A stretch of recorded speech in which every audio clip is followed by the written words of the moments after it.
Thank you, Mr. Speaker. I want to first of all thank Assemblymember Buckwaltz for presenting the resolution today. And I want to join him in expressing my individual condolences, and I'm sure the condolences of the entire House, to the family of the victims, those who died, and to the individuals who are still suffering from injuries from that horrific accident.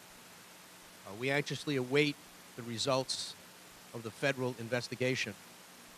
And I know I'm committing myself, and I'm sure you will all join me in making sure that anything that is recommended that can be improved, we will support and do. This was an on-grade crossing, which is uncommon in highly congested areas, in our suburban areas, but is quite common throughout the state.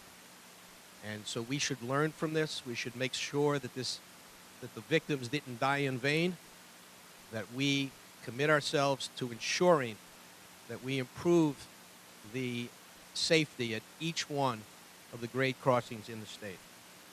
I also join Assemblymember Buckwaltz in thanking the other passengers who came to the assistance of those who weren't able to get off the train by themselves, and also the first responders, most of whom I believe were volunteers.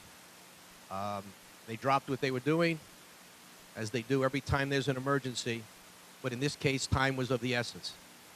And they got there in time, pulled some people from the train, otherwise we would have had more deaths.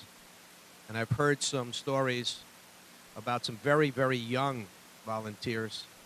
One young lady, I think it was 18, rushed into a train,